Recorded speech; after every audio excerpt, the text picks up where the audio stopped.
Dear students, I am your EVS teacher, Soumya, and together we are going to explore one of the best EVS books by Nova Learn Books, an imprint of Mount Enlightenment International. Our second chapter for Standard 5, All of Us Grow, is an inspiring lesson. In this chapter, we learned how we grow and change, how our likes and dislikes may differ, and how some special people, including those who are physically challenged, are strong and capable in their own ways. The name of the following.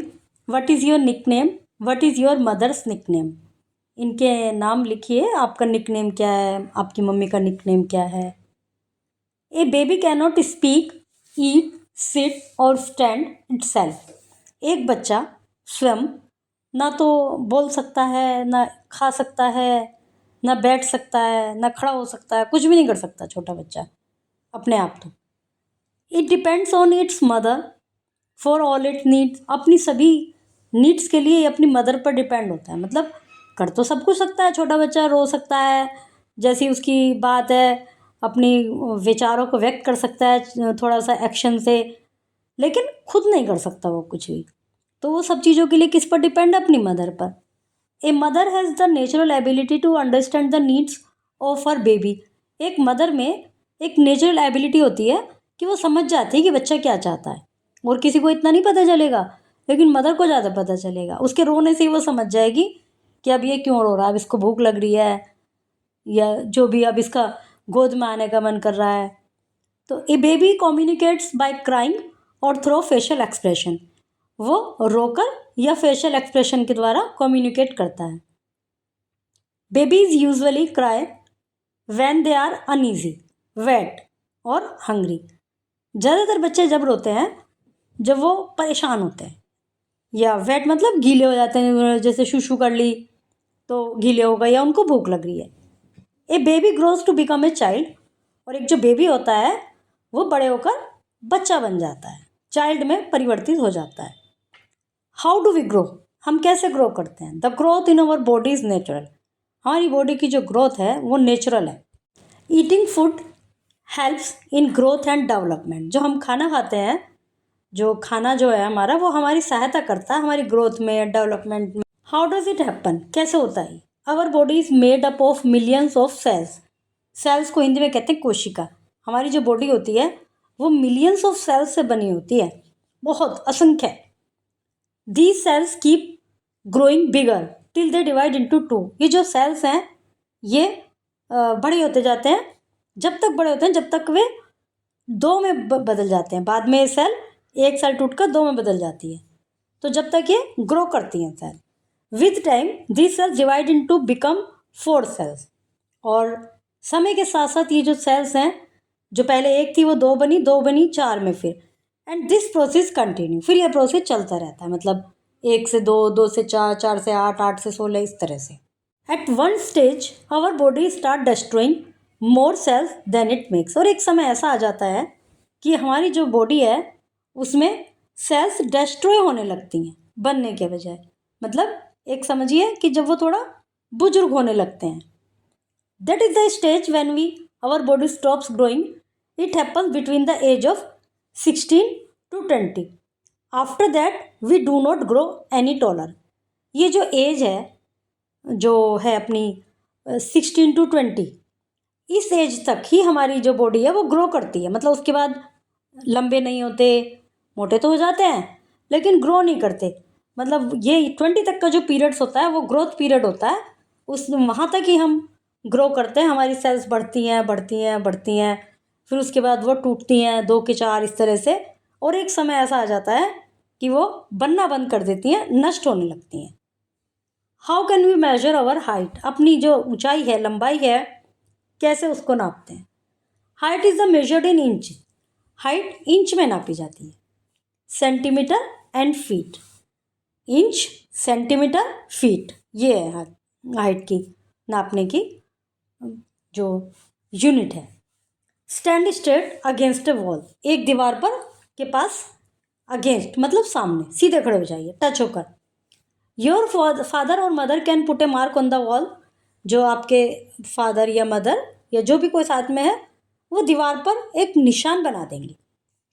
By keeping A ruler straight on your head in horizontal position, देखिए जैसे चित्र में बना हुआ है ऐसे आपके सिर के ऊपर हॉरिजॉन्टल पोजीशन में रखकर निशान बना देंगे। Then measure the distance between the floor, फिर इस निशान से जमीन तक को नापिए, ये जो जितनी भी डिस्टेंस है इसको नापिए, जो ऊपर निशान बनाया गया वो और फ्लोर तक। And the point marked on the wall, ठीक है। The distance measure is our height, ये जो डिस्टेंस मापी गई है ये हमारी हाइट हो गई। That is the best way to keep a track of your growth, ये एक बिल्कुल बेस्ट तरीका है अपनी ग्रोथ को ट्रैक रखने का। We can also take a doctor's help to measure our height and weight, हम डॉक्टर की सहायता भी ले सकते हैं। वेट तो घर में भी होती है वेइंग मशीन, डॉक्टर के यहाँ भी कर सकते हैं, दोनों चीज़ डॉक्टर भी मेजर कर सकते हैं। Common units of measuring weight are gram and kilogram, weight नापने के लिए जो कॉमन यूनिट है वो ग्राम और किलोग्राम है। हाइट के लिए क्या है? Inch, centimetre, feet. Like and dislike, our sense organ helps us to hear, see, taste, smell and feel things around us, हमारी जो सेंस ऑर्गन्स हैं वो हमें हेल्प करती हैं हमारे चारों तरफ की जो चीज़ें हैं उनको फील करने की, उनको सेंस करने की, देखने की, टेस्ट की, ये सब काम हमारी सेंस ऑर्गन करती हैं। मतलब एक तरह से हमें सेंस ऑर्गन्स के द्वारा ही पता चलता है कि हमारे चारों तरफ क्या है। We all have similar sense organ that perform the same function but our brain sense them differently, हम सभी की जो सेंस ऑर्गन है वो सेम है भाई, सभी की दो आँखें हैं और एक दो कान है, एक नाक है, सभी के सेम है, लेकिन फिर भी सबके फंक्शन अलग अलग हैं। क्यों? क्योंकि जो हमारा माइंड है वो डिफरेंटली वर्क करता है। अब उदाहरण के लिए सामने से डॉग आ गया तो किसी को तो लगेगा डर उसको, रे डॉग आ गया, और कोई इसको एकदम प्यार करने के लिए चलेगा। तो हमारा जो माइंड है वो डिफरेंटली वर्क करता है। That is the reason why we have different likes and dislike, और यही कारण है कि हमारे लाइक्स और डिसलाइक अलग अलग होते हैं। Our likes and dislike in food and clothing may be like some of our family member or may B entirely different, हमारी जो लाइक्स और डिसलाइक हैं या कपड़े पहनने का तरीका है, हमारी चॉइसेस हैं, वो कभी कभी फैमिली मेम्बर के तरह से भी हो सकते हैं और कभी कभी बिल्कुल पूर्ण रूप से अलग भी हो सकती हैं। They are determined by our environment, taste, exposure, trading and mental state, ये सब किसके द्वारा डिटरमाइन किए जाते हैं? हमारे एनवायरनमेंट के द्वारा, हमारे टेस्ट के द्वारा, एक्सपोजर, ट्रेडिशन या हमारे मेंटल स्टेट के द्वारा। अभी मेंटल स्टेट की एग्जांपल देती हूँ। यदि कहीं म्यूज़िक चल रहा है, थोड़ा डांस वाला म्यूज़िक चल रहा है, तो यदि आप खुश हैं तो आपको अंदर ही अंदर आनंद आएगा उसमें, बल्कि आप हिलना शुरू कर देंगे, मूवमेंट करना शुरू कर देंगे। और यदि आपका दिमाग टेंशन में, आपको किसी चीज़ पर गुस्सा आ रहा है, तो वही म्यूज़िक आपको इरिटेटिंग लगेगा, क्या ये कितना शोर मच रहा है। तो इस तरह से when our sense organ sense something, जब हमारे सेंस ऑर्गन कुछ सेंस करते हैं, the information is carried to the brain by sensory nerves, तो जो हमारे सेंसरी नर्व्स हैं वो संदेश, सूचना ब्रेन को पहुंचाते हैं। The sensory nerves send message to the brain, फिर सेंसरी नर्व्स भेजती हैं ब्रेन को message. The brain then process, फिर ब्रेन ने उसको प्रोसेस किया कि अच्छा ये पता चला, इसने ये देखा है, एंड द मैसेज, उस मैसेज को प्रोसेस किया। After that it sends common commands through motor nerve, फिर ये जो है ब्रेन अपना, इसको किसने बताया, इन्फॉर्मेशन किसने दी, सेंसरी नर्व्स ने। फिर ब्रेन ने उसको प्रोसेस किया, ब्रेन ने इन्फॉर्मेशन दी किसको, मोटर नर्व्स को, और मोटर नर्व्स किसको देंगी, बॉडी पार्ट्स को, टू एक्ट अकॉर्डिंगली, उसी के अनुसार काम करने का जैसे कि ब्रेन ने कहा है। स्टिमुलस ने कुछ दिखा, सेंस ऑर्गन को बताया, सेंस ऑर्गन सेंसरी नर्व से संदेश पहुंचा ब्रेन को, ब्रेन ने रिसीव किया, प्रोसेस किया मैसेज को, उसके बाद क्या किया, रेस्पॉन्स दिया। रेस्पॉन्स किसको दिया, मोटर नर्व्स को, मोटर नर्व ने किसको दिया, बॉडी पार्ट्स को, और फिर क्या हुआ, रिएक्शन हुआ कि भाई अब क्या करना है। Let's see it about the various reason due to which we sense things differently, कुछ अन्य रीज़न देखते हैं जिनके कारण हम सेंस डिफरेंट हमारी होती हैं। Family background, Members of a family besides sharing physical feature and other characteristics also share many likes and dislikes. जो फैमिली मेंबर्स होते हैं वो शेयर करते हैं, मतलब उनके एक से होते हैं फिजिकल फीचर्स, कुछ विशेषताएं, कुछ गुण, कुछ अवगुण, कुछ एक सी होती हैं। जैसे कई बार आपने सुना होगा मम्मी कहती है ये तेरे अंदर बहुत गंदी आदत है और ये आदत तेरे अंदर उससे आई है अपने बड़े भाई से। तो इस तरह से तो गुण, दोष, फिजिकल फीचर ये तो शेयर करती हैं एक दूसरे से, एक दूसरे की सेम हो सकती हैं, लेकिन साथ ही लाइक और डिसलाइक भी एक से हो सकते हैं। Children of musician family will tend to show interest and talent in music. जो ऐसे बच्चे हैं जिनका म्यूज़िकल फैमिली बैकग्राउंड है, उनका इंटरेस्ट होता है म्यूज़िक में। कई बार, ज़रूरी नहीं कि होता है, पर कई बार ऐसा होता है। Likewise children parents who are actors will show some interest in acting. कुछ जो एक्टर्स होते हैं, जैसे जो एक्टर्स के जो चिल्ड्रन होते हैं वो एक्टिंग में इंटरेस्ट लेते हैं। Children of vegetarian family are usually vegetarians. जो वेजिटेरियन फैमिली के जो बच्चे होते हैं वो ज़्यादातर वेजिटेरियंस ही होते हैं। They do not have a liking for non vegetarian food. उनमें नॉन वेजिटेरियन फूड के लिए कोई लाइकिंग्स नहीं होती। Cultural and religion background, regional background मतलब क्षेत्रीय। People with different culture and regional background have different likes and dislike. जो लोग डिफरेंट कल्चर के होते हैं या डिफरेंट रीजनल क्षेत्र में होते हैं, मतलब उस एरियाज़ में होते हैं, उनके लाइक्स और डिसलाइक अलग अलग होते हैं। Punjabis like to eat fried and spicy food. Punjabi जो हैं ज़्यादातर फ्राइड और स्पाइसी फूड पसंद करते हैं। Gujarati generally put sugar in their dishes. उनको मीठे का ज़्यादा, डिश में मीठे का ज़्यादा शौक होता है। People who do not eat garlic and non vegetarian food do not like the sight of it. Whereas जो ऐसे लोग होते हैं जो गार्लिक खाना पसंद नहीं करते, उनको उसमें से स्मेल आती है।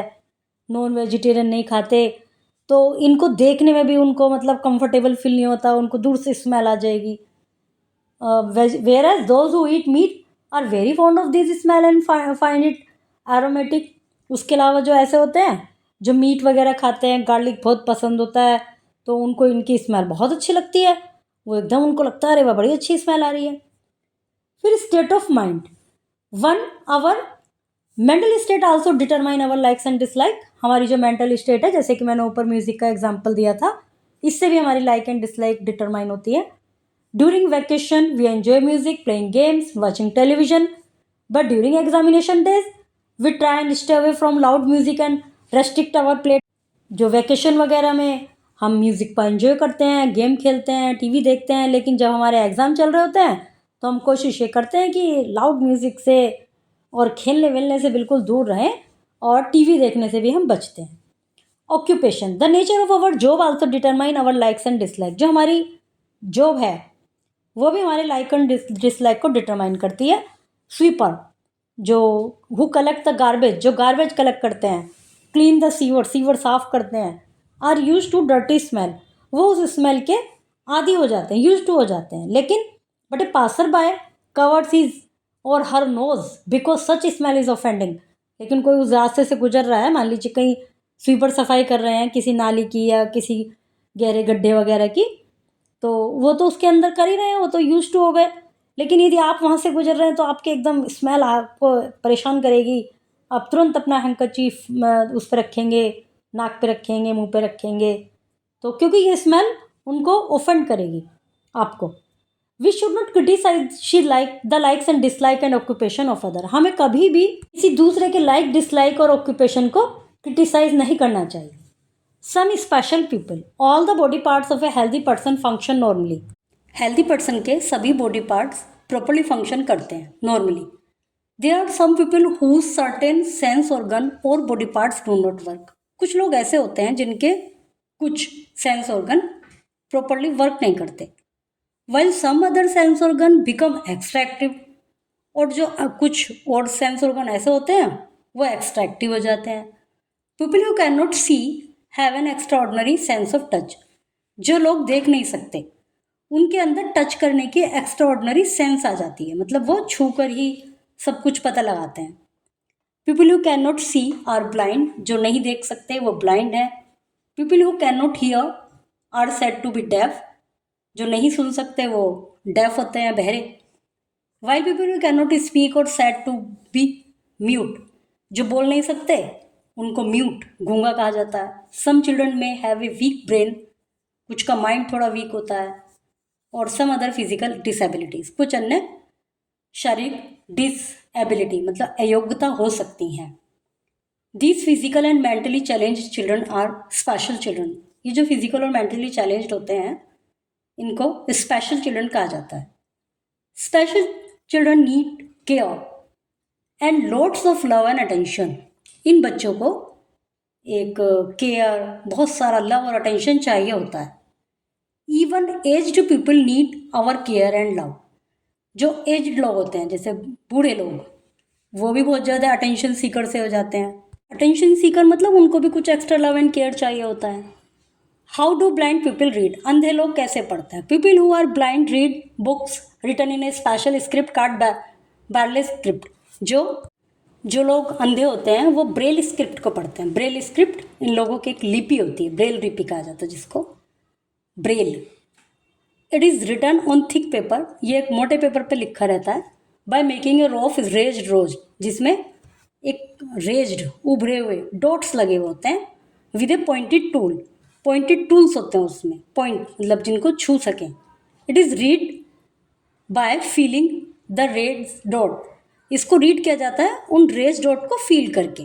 बाय रोलिंग, लिपि को पढ़ने के लिए उभरे हुए डॉट्स पर उंगली को टच करके पढ़ा जाता है। All the letters of Braille are made up of 1 to 6 dot, जितने भी लेटर्स हैं ब्रेल में 1 से 6 डॉट तक के बने हुए होते हैं। This alphabet was invented by blind teacher, ये एक ब्लाइंड टीचर के द्वारा इसका इन्वेंट किया गया था, लुइस ब्रेल, जिनका नाम लुइस ब्रेल था। Braille can return using a special computer as well, इसको एक स्पेशल कंप्यूटर यूज़ करके लिखा जाता है। कैपेबल फिजिकल चैलेंज पीपल, कुछ फिजिकल चैलेंज लोग ऐसे हैं जो काफ़ी कैपेबल रहे हैं। There are many physical challenge people who have attend great height in spite of their handicaps, बहुत सारे ऐसे फिजिकल चैलेंज लोग हैं जिन्होंने अपनी लाइफ में बहुत ऊंचाइयों को छुआ है। Helen Keller was a very brave women, Helen Keller एक बहुत बहादुर महिला थी। She became deaf and blind due to an illness, जो कि किसी बीमारी के कारण बहरी और अंधी हो गई थी। When she was only 8 months, जब केवल 8 महीने की थी। She was very intelligent and wanted to study, वो बहुत इंटेलिजेंट थी, पढ़ना चाहती थी। Her father appointed a teacher named Anne Sullivan, उनके फादर ने एक टीचर को अपॉइंट किया जिनका नाम था एने सुल्वान। She began her special education in reading and writing with the help of a teacher, उन्होंने अपनी स्पेशल एजुकेशन लिखने का, पढ़ने का उन टीचर की सहायता से सीखा। She learned to read braille and to write with a special constructed typewriter, उन्होंने ब्रेल से पढ़ना सीखा और एक स्पेशल कंस्ट्रक्टेड टाइपराइटर था उससे लिखना सीखा। She received her bachelor of arts degree in 1904, 1904 में उन्होंने अपनी बैचलर ऑफ आर्ट की डिग्री रिसीव की, मतलब BA। Becoming the first deaf and blind person to earn a degree, और एक पहली महिला बनी, मतलब पहली व्यक्ति बनी, महिला या पुरुष की बात ही नहीं है, जिन्होंने अपनी अंधे होने के बावजूद भी कोई डिग्री प्राप्त की। Helen become a very famous author and speaker, और बहुत फेमस ऑथर, लेखक और स्पीकर, वक्ता बनी।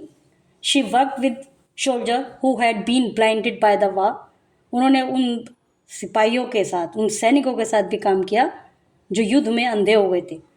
She always encouraged blind people को एनकरेज करती थी। She wrote many books like the story of my life, बहुत सारी किताबें लिखी, जैसे कि उनमें से एक थी the story of my life, which is available in 50 language, जो कि 50 लैंग्वेज में उपलब्ध है। केलर डाइड ऑन जून 1 जून को 1968 में 88 साल की होने के बाद उनकी मृत्यु हुई। फिर है स्टीफन हॉकिंग, ये साइंटिस्ट हु नोज 7 लैंग्वेज, एक वैज्ञानिक थे जिनकी 7 भाषाओं का ज्ञान था। He has a incurable motor neuron disease, motor neuron जो मस्तिष्क तक संदेश लेकर आती हैं। सेंसरी, अभी हमने फर्स्ट चैप्टर में पढ़ा था, सेंसरी नर्व्स तो मस्तिष्क को संदेश देती हैं, मोटर न्यूरॉन वहाँ से संदेश लेकर आती हैं बॉडी पर। तो उनका जो बीमारी थी वो मोटर न्यूरॉन की थी, जो कि इनक्यूरेबल डिजीज़ है, due to which he is unable to speak, जिसके कारण वो बोल नहीं पाते थे। He needs a computer to speak to other, उनको एक कंप्यूटर की मतलब कंप्यूटर के द्वारा ही वो दूसरों से बात करते थे। His lecture are highly sought after, his books are best seller, उनके जो लेक्चर थे वो बहुत ज़्यादा उनकी डिमांड थी और वो उनकी जो बुक्स थी वो बेस्ट सेलर थी, मतलब सबसे ज़्यादा बिकती थी। He receive the presidential medal of freedom, उनको ये अवार्ड मिला, द हाईएस्ट सिविलियन अवार्ड, जो कि यूएसए का हाईएस्ट सिविलियन अवार्ड है। 12 अगस्त 2009 को यूएस के प्रेसिडेंट बराक ओबामा से उनको ये अवार्ड मिला। Dear students, today we completed our second chapter, All of Us Grow. Please revise and practice what we learned and also share it with your family at home. I am proud of you all. See you tomorrow with another new and exciting chapter.